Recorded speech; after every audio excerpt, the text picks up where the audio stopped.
ഇത് മാസ് മോട്ടോഴ്സിന്നാണ്. നമ്മുടെ Honda Activa 125 B6 model വണ്ടിയാണ്. ജനറൽ സർവീസായിട്ട് കയറ്റിയിട്ടുണ്ട്. നമുക്ക് അതിൻ്റെ ബാക്ക് വീല് പഞ്ചറായിട്ട് നമ്മളത് ബാക്ക് വീല് മാറ്റേണ്ട ഒരു ടൈം ആയിരുന്നു. അപ്പോൾ നമ്മളത് ബാക്ക് വീല് മാറ്റി പുതിയത് സെറ്റ് ചെയ്തിട്ടുണ്ട്. MRF സാപ്പർ മോഡലാണ് സെറ്റ് ചെയ്തത് കേട്ടോ. പിന്നെ അതേപോലെ തന്നെ അതിൻ്റെ ബാക്ക് ബ്രേക്കിൻ്റെ ഭാഗം നമ്മൾ ലൈനറൊക്കെ അഴിച്ച് ചെക്ക് ചെയ്യുന്നുണ്ട്. കമ്പനി ലൈനറാണ് കിടക്കുന്നത്. നമുക്കൊന്ന് ക്ലീൻ ചെയ്ത് റീസെറ്റ് ചെയ്താൽ മതി, വേറെ കംപ്ലൈൻറ്റോ കാര്യങ്ങളൊന്നുമില്ല. അതേപോലെ തന്നെ ബ്രേക്ക് ക്യാമ്പൊന്ന് അഴിച്ച് ഗ്രീസ് ചെയ്തിടുന്നുണ്ട്.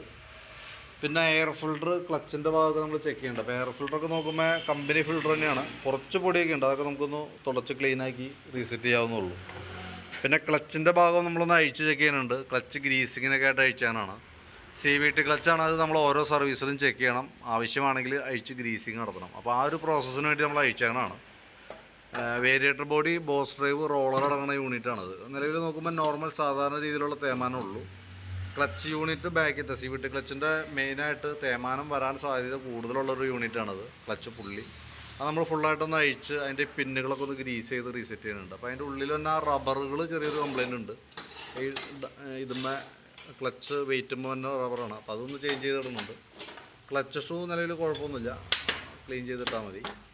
ക്ലച്ച് ഔട്ടറിൻ്റെ ഉള്ളിൽ ചെറിയ ക്ലച്ച് ഷൂ ഒന്ന് പിടിക്കുന്ന ഭാഗമൊക്കെ ചെറിയൊരു സ്ക്രാച്ചസ് വര പോലെ വന്നിട്ടുണ്ട്. തൽക്കാലം നമുക്കിപ്പോൾ വാട്ടർ പേപ്പറൊക്കെ ഇട്ട് പിടിച്ച് ക്ലീനാക്കി റീസെറ്റ് ചെയ്യാം. കൂടുതലായിട്ട് തേമാനം വരുമ്പോഴത്തേക്ക് നമുക്ക് ഒന്ന് പോളിഷ് ചെയ്തിടേണ്ടി വരും.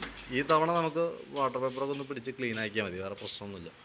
പിന്നെ കിക്കറിൻ്റെ വീലൊക്കെ ആയാലും ഒന്ന് അഴിച്ച് ഗ്രീസ് ചെയ്ത് റീസെറ്റ് ചെയ്യുന്നുണ്ട്. കാരണം എന്താ വെച്ചാൽ നമുക്കത് സ്റ്റാർട്ടിങ് ചെയ്യേണ്ടതായിട്ട് വന്നു കഴിഞ്ഞാൽ കിക്കർ കറക്റ്റ് അല്ലാന്നുണ്ടെങ്കിൽ ജാമായി കിടക്കും. അതുകൊണ്ടാണ് അതും കൂടി കൂട്ടത്തിൽ ചെയ്തു പോകുന്നുണ്ട്. പിന്നെ നമുക്ക് അതിൻ്റെ ബെൽറ്റിൻ്റെ കണ്ടീഷൻ നമ്മളൊന്ന് ചെക്ക് ചെയ്യുന്ന സമയത്ത് ബെൽറ്റ് പുതിയ ബെൽറ്റാണ് കിടക്കണേ. പക്ഷേ കമ്പനി ബെൽറ്റല്ല, ഡ്യൂപ്ലിക്കേറ്റാണ്. എന്നാൽ പോലും പുതിയ ബെൽറ്റാണ് കേട്ടോ. നമുക്കിത് ബെൽറ്റൊക്കെ നമ്മൾ യൂസ് ചെയ്യുമ്പോൾ ഒറിജിനൽ തന്നെ ഇടണതാണ് ഏറ്റവും ബെറ്റർ. നിലവിൽ എനിക്ക് അവിടെ ഇറക്കിയപ്പോഴോ പുറമെ മാറ്റിയിട്ടുണ്ടെന്ന് തോന്നുന്നു. അത് നിലവിൽ ഡ്യൂപ്ലിക്കേറ്റാണ് കിടക്കുന്നത് കേട്ടോ. പിന്നെ അതേപോലെ ആക്സിലേറ്ററിൻ്റെ കേബിളൊക്കെ നമ്മൾ ചെക്ക് ചെയ്തു. നിലവിൽ അത്യാവശ്യം കുറച്ച് പ്ലേ ഒക്കെ ഉണ്ട്, വേറെ കുഴപ്പമൊന്നുമില്ല, ടൈറ്റോ കാര്യങ്ങളൊന്നും ആയിട്ടില്ല. പിന്നെ സീറ്റ് ക്യാച്ചർ കംപ്ലയിൻ്റ് ഉണ്ട്. അതിൻ്റെ സീറ്റ് ലോക്ക് കൃത്യമായിട്ട് ലോക്ക് ആവാത്തൊരു സിറ്റുവേഷൻ ഉണ്ട്. ഇവിടെ നോക്കുമ്പോൾ നമുക്ക് അതിൻ്റെ സീറ്റിൻ്റെ ലെഗ് വന്ന് അടിച്ചൊക്കെ നല്ല രീതിയിൽ ചട പോലെ വീണിട്ടുണ്ട്. അപ്പോൾ അത് നമ്മൾ ആ ക്യാച്ചർ മാത്രമേ ഈ യൂണിറ്റ് ഇങ്ങനെ മേടിക്കാൻ കിട്ടും. അത് മാറ്റിയിട്ട് കഴിഞ്ഞാൽ ആ പ്രോബ്ലം അവിടെ നമുക്ക് സോൾവ് ചെയ്ത് വിടാം. പിന്നെ അതേപോലെ ബാറ്ററി നമ്മളൊന്ന് ചെക്ക് ചെയ്യുന്നുണ്ട്. ആമറോണിൻ്റെ ബാറ്ററിയാണ് ഇരിക്കുന്നത്. വോൾട്ട് ടെസ്റ്റ് ചെയ്യുമ്പോൾ 12.83 റേഞ്ചിൽ വോൾട്ട് കാണിക്കുന്നുണ്ട്. ബാറ്ററി നമ്മൾ ടെസ്റ്റിലേക്ക് കൊടുത്തിട്ടുണ്ട്. ടെസ്റ്റിലേക്ക് കൊടുക്കുമ്പോൾ നിലവിൽ ഓക്കെ ആയിട്ട് തന്നെ കാണിക്കണം കേട്ടോ. വലിയ പഴക്കമായിട്ടില്ല ബാറ്ററി. പിന്നെ അതേപോലെ നമ്മൾ അതിൻ്റെ ഫ്രണ്ട് ബ്രേക്കിൻ്റെ ഭാഗമൊക്കെ നമ്മൾ ചെക്ക് ചെയ്യുന്നുണ്ട്. ഫ്രണ്ട് ടയറിൻ്റെ കണ്ടീഷൻ അത്യാവശ്യം നല്ല ടയറാണ് കിടക്കുന്നത്, അപ്പോളോൻ്റെയാണ്. ഫ്രണ്ട് ബ്രേക്കിൻ്റെ പാഡ് സെറ്റ് നമ്മളൊന്ന് ചെക്ക് ചെയ്യാനും ബ്രാക്കറ്റൊക്കെ ഒന്ന് ഗ്രീസ് ചെയ്യാൻ വേണ്ടിയിട്ട് അഴിച്ചാണ്. അപ്പോൾ ബ്രേക്ക് പാഡ് അത്യാവശ്യം ഉപയോഗിക്കാനുണ്ട്. നമുക്കൊന്ന് വാട്ടർ പേപ്പറിലൊക്കെ ഒന്ന് പിടിച്ച് ക്ലീൻ ചെയ്ത് കയറ്റിയാൽ മതി. ഈ ബ്രാക്കറ്റ് യൂണിറ്റ് ചെറിയൊരു ടൈറ്റ് കാണിച്ചു തുടങ്ങിയായിരുന്നു. അപ്പോൾ നമ്മളൊന്ന് അഴിച്ച് ഗ്രീസ് ചെയ്യുന്നുണ്ട്. കൂട്ടത്തിൽ നമുക്ക് ഈ ബൂട്ട് സെറ്റ്, റബ്ബറിൻ്റെ ബൂട്ട് സെറ്റാണ്. അത് ശരിക്കും കുറച്ച് കഴിയുമ്പോഴത്തേക്കിങ്ങനെ വികസിച്ചു പോകും. അത് നമ്മളൊന്ന് മാറ്റിയിടുന്നുണ്ട് കേട്ടോ.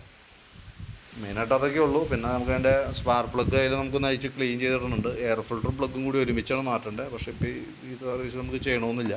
അടുത്ത സർവീസിൽ നോക്കിയിട്ട് കൂടുതൽ പോരായ്മ തോന്നുകയാണെങ്കിൽ അടുത്ത നെക്സ്റ്റ് സർവീസിൽ നമുക്കത് മാറ്റിക്കളയാം. പിന്നെ എൻജിൻ ഓയിൽ മാറുന്നുണ്ട് കേട്ടോ. അപ്പോൾ ഇത്രയും കേസാണ് നമുക്ക് സർവീസുമായി ബന്ധപ്പെട്ട് വന്നാണ് വർക്ക്.